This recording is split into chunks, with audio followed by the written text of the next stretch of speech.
ताज़ो ही मुक़रर थियल डिप्टी कमिश्नर शहीद बेनज़ीर आबाद आमिर हुसैन पावर जो दौड़ शहर के मुख़्तलिफ़ इलाइक़नि रूरल हेल्थ सेंटर दौड़ ऐं शहर में हलंदड़ तरक़ियाती स्कीमनि जे कमनि जो जाइज़ो वठण लाइ अचानक दौड़ शहर पहुतो, जिथे डिप्टी कमिश्नर शहीद बेनज़ीर आबाद रूरल हेल्थ सेंटर के डॉक्टरनि ऐं town committee public health roads खाते ऐं रेवेन्यू डिपार्टमेंट के ऑफिसरनि सां मीटिंग कई। डीसी शहीद बेनज़ीर आबाद रूरल हेल्थ सेंटर दौड़ जो पिण तफ़सीली दौरो करे मेडिकल सुपरिटेंडेंट डॉक्टर अमीर अली अब्बासी डॉक्टर जुल्फ़कार अली भट्टी का अस्पताल बाबत ब्रीफिंग वरती। डिप्टी कमिश्नर शहीद बेनज़ीर आबाद सिंध टीवी न्यूज़ से ॻाल्हाईंदे चयो त अॼु दौड़ शहर के रूरल हेल्थ सेंटर जो तफ़सीली दौरो कयो आहे, जिथे सेहत के हवाले से बेहतर इंतजामात आहिनि। अस्पताल में डॉक्टर ऐं स्टाफ की खोट जो शिकायतूं मिलियूं आहिनि, उन्हनि शिकायतुनि ते फौरी तौर ते अमल करे जल्द नवा डॉक्टर ऐं स्टाफ मुहैया कंदासीं। अचो त इन बाबत डिप्टी कमिश्नर शहीद बेनज़ीर आबाद पंहिंजा वीचार सिंध टीवी न्यूज़ सां हिन रीत वंडिया आहिनि। जी बिल्कुल कोशिश है तो तालका दौड़ के जीअं ॿिया सभु तालका आहिनि पूरे डिस्ट्रिक्ट के बल्कि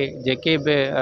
डेवलपमेंट से रिलेटेड कम आहिनि, म्यूनसिपल सर्विसिस से रिलेटेड इन एजुकेशन हेल्थ, इन्हनि सभिनि ते फोकस कयो वञे। अॼु इन ई सिलसिले में असां हिकु मीटिंग भी कई है, जेके भी कंसर्न एक्सीएंस आहिनि असांजा दे वुड सर्वे उते ॾिसंदा कहिड़ियूं कहिड़ियूं शयूं जेके आहिनि उहे बहितर थी सघनि थियूं ऐं जंहिंजी तमामु घणी ज़रूरत आहे त पोइ इंशाअल्लाह ताला हिकिड़ो असां प्लान ठाहे करे उनखे इम्प्लीमेंट कंदासूं त जीअं तालके दौड़ में जेके अपलिफ्टमेंट है उहा तेज़ी सां थी सघे। कैमरामैन इमरानी से गॾु मंजूर अली ब्रोई सिंध टीवी न्यूज़ दौड़।